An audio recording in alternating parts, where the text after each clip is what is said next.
ये देखिए कितने जूसी बने हैं और कितने मज़ेदार हैं। ये देखिए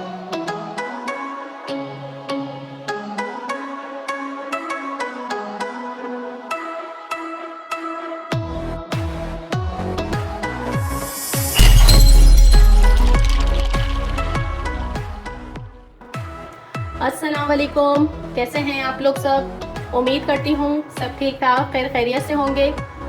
आज मैं आप लोगों के लिए बहुत ही मज़ेदार से सीख कबाब की रेसिपी लेकर आई हूँ। बहुत आसान तरीके से बनेंगे और घर के मसालों से ही मैं इसे बना रही हूँ। और कुछ टिप्स हैं जिनका आपको ख्याल रखना है और मैं जब कबाब बनाऊँगी तो आपको बताती रहूँगी साथ में, इसलिए आपको वीडियो बिल्कुल भी स्किप नहीं करनी और पूरी एंड तक देखनी है। क्योंकि अक्सर कबाब शिकायत होती है कि कबाब टूट जाते हैं या गिर जाते हैं या और मसले मसाइल आते हैं। वो क्यों आते हैं मैं आपको अभी साथ में बताती रहूँगी, इसलिए आप वीडियो को एंड तक देखिएगा। और अगर आपने मेरे चैनल को अभी तक सब्सक्राइब नहीं किया तो उसे सब्सक्राइब कर लीजिए, मेरी वीडियोस को लाइक कीजिए, अपनी फैमिली में शेयर कीजिए और कमेंट करके मुझे ज़रूर बताया करें कि आपको मेरी रेसिपीज़ कैसी लगती हैं। तो चलिए बनाना शुरू करते हैं। सबसे पहले मैंने बीफ का कीमा लिया है। ये बिल्कुल बारीक कीमा है और 6 to 700 के दरमियान है ये ग्राम्स। इसके अलावा इसके अंदर जो है 80% नहीं, इसके अंदर 70% मीट है और 30% इसमें चर्बी है, सॉल्ट वाली चर्बी है इसके अंदर। और मैंने इसको मशीन से 2 से 3 दफ़ा निकलवाया है तो ये बिल्कुल बारीक हो गया है। अगर आप इसको चाहें तो चॉपर में भी पीस सकते हैं। ये जो सारे मसाले हैं, ये चीज़ें हैं, ये सब डाल के आप एक ही दफ़ा इसको चॉपर में 2-3 दफ़ा घुमा के बारीक इसको कर सकते हैं। वो भी बहुत आसान तरीका है, लेकिन मैंने पहले ही कीमा निकलवा लिया था इसका। अच्छा, इसमें जो मसाले जाएंगे सबसे पहले, अच्छा कीमे के अंदर बिल्कुल भी पानी नहीं होना चाहिए, बिल्कुल अगर इसमें पानी होगा तो आपके कबाब टूट के गिरेंगे, इसलिए आपको इस चीज़ का लाजमी ख्याल रखना चाहिए। कीमा आपका खुश्क होना चाहिए। अच्छा जी, इसके बाद अब इसके अंदर जो मसाले जाएंगे वो मैं आपको बता देती हूँ। मसाले जो जाएंगे ये है भुना कुटा साबुत धनिया, जो कि जाएगा 1.5 खाने के चम्मच। इसके अलावा ये कुटी लाल मिर्च है, ये जाएगी 1 खाने का चम्मच फुल भर के मैंने ली है। इसके अलावा भुना ज़ीरा है, भुना कुटा सफ़ेद ज़ीरा है, ये भी जाएगा 1.5 खाने के चम्मच। ये गरम मसाला है, गरम मसाला 1 चाय का चम्मच है। पिसी लाल मिर्च है, ये भी 1 चाय का चम्मच है। नमक है 1.5 चाय का चम्मच है और ये मीठा सोडा है, बेकिंग सोडा, ये मैंने आधा चाय का चम्मच लिया है। ये सारे मसाले इसके अंदर चले जाएंगे। मिर्च आपने कम ज़्यादा रखनी है अपने टेस्ट के अकॉर्डिंग, और नमक, ठीक है। चलिए जी, ये सारे मसाले मैं इसमें शामिल करती हूँ।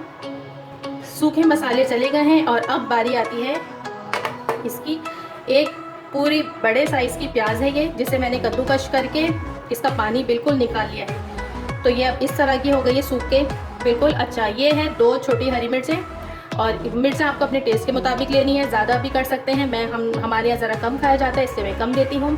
अच्छा, ये हरा धनिया है, ये भी अपने टेस्ट के मुताबिक अपनी पसंद से आपने डालना है। और ये सूखा पुदीना है, मेरे पास फ्रेश नहीं था इसलिए मैं सूखा ले रही हूँ, आपके पास हो तो आप फ्रेश इसमें इस्तेमाल कीजिएगा। ये सारी चीज़ें इसमें चली जाएंगी, तमाम इंग्रेडिएंट इसमें चले गए हैं। और अब हमें इसे बहुत अच्छे तरीके से इसको मिक्स करना है, या समझ लें जैसे हम आटा गूंथते हैं ना, इसको गूंथना है हमें आटे की तरह, बिल्कुल मसल के।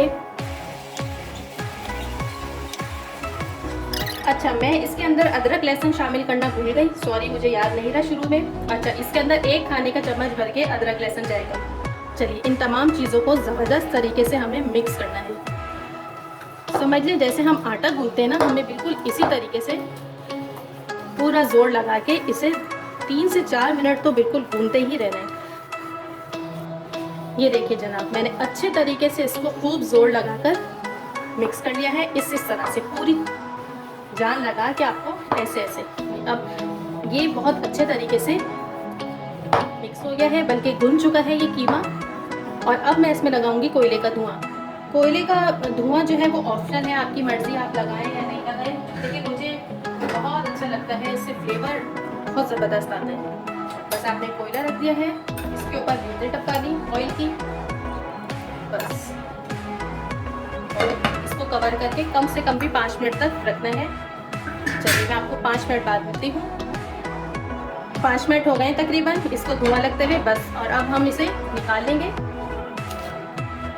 अब मैं इस कीमे को रखूँगी तकरीबन आधे घंटे के लिए फ्रिज के अंदर, ताकि इसकी चर्बी जो है, जो गरमाइश से और ये कोयले की जो गर्मी इसको मिली है, इससे अगर जो मेल्ट हो रही हो तो वो अच्छे तरीके से दोबारा जम जाए। तो मैं इसको रखूँगी कम से कम भी आधा घंटा फ्रिज में। अच्छा, कीमे को रखे हुए आधा घंटा हो गया है फ्रिज में रखे हुए, और अब मैंने इसे निकाल लिया है। और अब हम इसके फटाफट से कबाब बनाने शुरू करेंगे।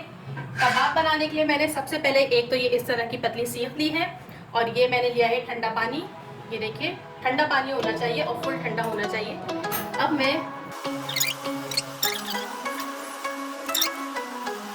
हाथों को ठंडे पानी इसलिए लगाया जाता है, ठंडा पानी इसलिए दिया जाता है ताकि ये जो इसके अंदर चर्बी होती है ना, ये जमी रहे, ये मेल्ट ना हो। ये मेल्ट होगी हमारे कबाब टूटने लगेंगे।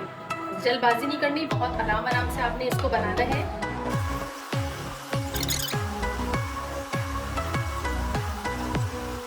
चलिए जी, ये एक कबाब तैयार हो गया है हमारा, और मैं इसे अभी डिश में निकालती हूँ। ये देखिए एक मैंने ऑलरेडी बना के रखा था, इस तरह से मैं ये देखिए निकाल लिया है इसको। और भी मैं अभी बनाती हूँ बाकी के सारे, तो फिर आपको दिखाती हूँ। ऑयल हमारा गर्म हो गया है, थोड़ा सा मैंने ऑयल लिया है कबाबों को फ्राई करने के लिए। आप लोग देखें, इनमें कबाब शामिल करेंगे, बहुत एहतियात से शामिल करना है वरना कबाब टूट जाएंगे।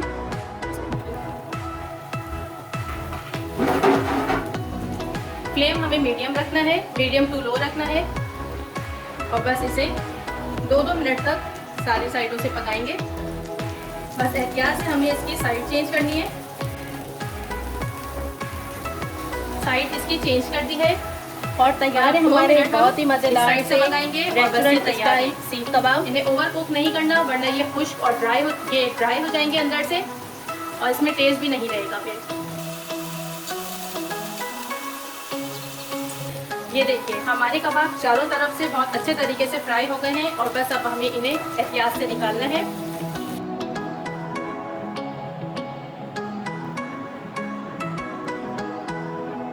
ये देखिए कितने जूसी बने हैं और कितने मज़ेदार हैं। ये देखिए इसी तरह होने चाहिए, आपने इसको ओवर कुक नहीं करना। और आप इस रेसिपी को ज़रूर ट्राई कीजिएगा, और जो टिप्स मैंने आपको बताई हैं उन्हें फॉलो करते हुए इसे ट्राई कीजिएगा, तो इंशाल्लाह ताला ना आपके कबाब टूटेंगे, ना कोई और परेशानी होगी। और माशाल्लाह आपके सामने है, देखें ना तो टूटे ना ही बिखरे। तो आप इन्हीं स्टेप को फॉलो करते हुए इन्हें बनाइएगा, बहुत मज़े के बने हैं। और मुझे अपनी दुआओं में याद रखिएगा, कमेंट करके ज़रूर बताइएगा कि आपके कबाब कैसे बने। फिर आऊँगी एक नई रेसिपी के साथ। खुदा हाफिज़।